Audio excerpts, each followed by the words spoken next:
Sir, आप news debates में कई बार पार्टिसिपेट करते हैं।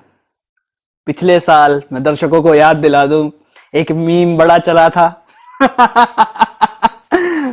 जब ग्रहण पर चर्चा चल रही थी, बातें हो रही थी ग्रहण काल में नहीं खाना चाहिए। तब जो आपने एक बाइट ली थी, वो बिट पूरे यूट्यूब और फेसबुक पर फैला हुआ है, जो कि काफी लोगों ने देखा होगा।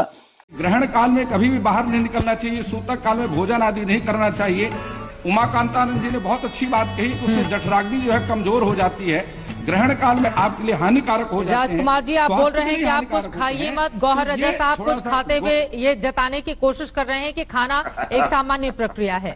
उस समय उस बारे में हमें कुछ बताइए, जब वो पर्पसफुली था। सबसे पहले तो मैं ये पूछना चाहूंगा, वो पर्पसफुली था या फिर इससे पहले बताता हूँ। एक बार एनडीटीवी के ऊपर डिबेट थी, उसमें मैं पार्टिसिपेट कर रहा था। तो वहाँ एक पंडित जी जो हैं वो बहुत देर से पत्थरों के ऊपर कि ये वाला पत्थर ऐसा होता है और इसका ये असर होता है, नीलम ऐसा होता है, नीलम वैसा होता है और पन्ना ऐसा होता है वगैरह वगैरह, वो चले ही जा रहे थे, रुकने का नाम नहीं ले रहे थे। मैं देर तक सुनता रहा। फिर मैंने कहा कि मैं पंडित जी की बात से पूरा इत्तेफाक करता हूँ। पत्थर बहुत इंपॉर्टेंट चीज है और खास तौर से अंगूठी के पत्थर तो और भी ज्यादा इंपॉर्टेंट हैं, लेकिन ये पत्थर तब इंपॉर्टेंट है जब अकल पे पड़ जाए।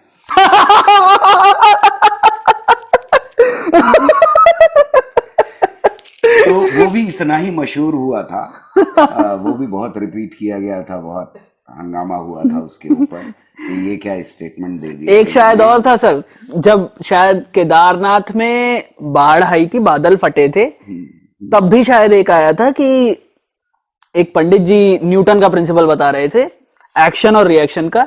ये मुझे याद है, ये मैंने शायद न्यूज चैनल पर देखा था। उस समय मैं भी काफी छोटा था, तब मैंने देखा था। तब न्यूज पे शायद आपने ही बोला था कि अभी न्यूटन ने तो बहुत अच्छा प्रिंसिपल दे दिया कि action is equals to reaction, but अभी हमको एग्जैक्टली नहीं पता है कि वहां पर हुआ क्या है। क्या वो एक एक्शन रिएक्शन प्रोसीजर है या फिर वो एक ऐसा नेचुरल प्रोसीजर है जो पीरियोडिक है, जो चल रहा है। राइट। ज्यादातर हमारे यहाँ जो इस तरह के लोग हैं जो भ्रम और भ्रांतियां फैलाते हैं और खास तौर से उसमें धर्म को मिला देते हैं, वो मुल्ला हो सकते हैं, पंडित हो सकते हैं, कोई भी हो सकते हैं, वो लोग अपनी जबान के जोर के ऊपर आपको चुप करना चाहते हैं और अगर उससे एक कदम आगे बढ़ते हैं तो वो मारपीट पे उतर आते हैं। तो जाहिर है चैनल के ऊपर मारपीट करना मुश्किल होती है उनके लिए। उन्हें अगर कोई उतनी ही तेज जबान वाला मिल जाए तो फिर उनकी जबान बंद हो जाती है। तो जैसे एक बार बातचीत कर रहे थे कि भाई ज्योतिषी जो हैं वो सारे के सारे आपको बता सकते हैं कि कहाँ जाते। तो मैंने कहा हाँ बिल्कुल, वो मैंने देखा है कि पहले ज्योतिषी जो हैं वो सड़क के किनारे बैठते थे और तोता होता था उनके पास। अब उनके पर लग गए हैं ज्यादातर ज्योतिषियों को, अब वो हवाई जहाज में उड़ने लगे बजाय तोते के साथ बैठने के। तो जबान का जोर आप किस तरह कम्युनिकेट कर रहे हैं, हर्ट नहीं करना चाहिए, किसी को भी हर्ट नहीं करना चाहिए, सभ्यता के दायरे में रहना चाहिए, लेकिन आप जबान से का इस्तेमाल करके भ्रांतियां फैलाने वालों को अपनी जमीन छोड़े बिना चुप भी करा सकते हैं। हमारे यहाँ साइंटिस्ट ने और हमारे यहाँ पॉलिटिकल लीडरशिप ने, हमारे यहाँ साइंटिफिक लीडरशिप ने ये काम नहीं किया है, जो बहुत जिसकी वजह से हमारे देश के अंदर भ्रांतियां अभी भी जड़ पकड़े हुए हैं। और ये जो हुआ ग्रहण काल का, उस दिन वो चैनल शायद आज तक थी, आज तक था, आज तक थी, क्योंकि और चैनल्स पे मैंने जाना बंद कर दिया, मैं उनको एंटी नेशनल समझता हूँ। तो जैसे जी न्यूज हुआ वो एंटी नेशनल है, वो रजत शर्मा की एक है, वो उसको भी मैं एंटी नेशनल ही समझता हूँ, और अर्नब गोस्वामी की जैसी है उसको। अरे सर क्या बात कर रहे हैं, क्या बात कर रहे हैं। ये लोग दूसरों के ऊपर इल्जाम लगाते रहते हैं एंटी नेशनल होने का, तो खुद एंटी नेशनल हैं, क्योंकि ये विभाजन देश के अंदर लगातार करने। इनसे बड़ा कोई नेशनलिस्ट नहीं है ऑन व्हाट्सएप। मैं ऑन व्हाट्सएप। मतलब मैं इनको एंटी नेशनल मानता हूं, तो इसलिए इन चैनल्स के ऊपर नहीं जाता। जी। बहरहाल आज तक हद क्रॉस नहीं की है, कई बार कर भी देते हैं, पर वो हमेशा विभाजित करने में दिमागों को नहीं लगे रहते, और एंटी साइंस उतने नहीं। उन्होंने मुझसे कहा था कि सुबह से आपका टाइम चाहिए, मैंने उनसे हाँ कह दिया था और उठने में देर हो गई। मैं रात को लेट सोने वालों में से हूँ और देर से उठने वालों में, तो नाश्ता नहीं किया था।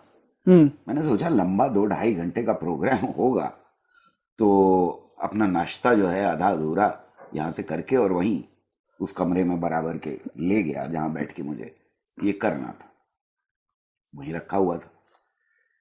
अब ये जो जोशी जी उन्होंने बिठा रखे थे, वो बार बार 2-3 बार, मतलब हर बार आए और कहें कि खाना नहीं चाहिए और चीजें अपवित्र हो जाती हैं और उसके अंदर कीटाणु पैदा हो जाते हैं, और पता नहीं क्या क्या साइंस बखार रहे थे।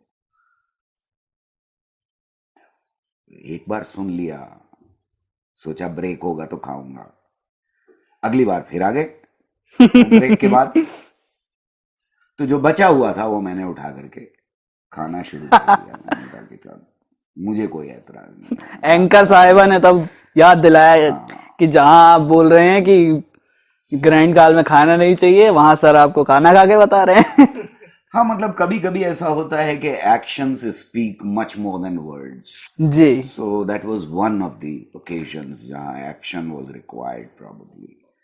उसके बाद बहुत सारे लोगों ने उसको कम्युनलाइज भी करने की कोशिश की, पर ज्यादातर लोगों ने, 99% लोगों ने तो उसको अप्रिशिएट ही किया कि ये भ्रांति है, ये मिथ है, सुपरस्टिशन है, और खाने में कुछ नहीं होता और खा लेना चाहिए। पर जिन्होंने कम्युनलाइज करने की कोशिश की वो बहुत जाहिल लोग थे, क्योंकि उनके बारे में बात, कि ये भ्रांति मुसलमानों में भी उतनी है, वो भी नहीं खाते हैं उस दौरान, और बाकी सब में भी है। ये हमारे देश में ये सिर्फ हिंदू मुस्लिम का सवाल नहीं था, ये सिर्फ सिख ईसाई का सवाल नहीं था, ये यकीन कि उस वक्त खाना नहीं खाना चाहिए, ये सारे धर्मों में है।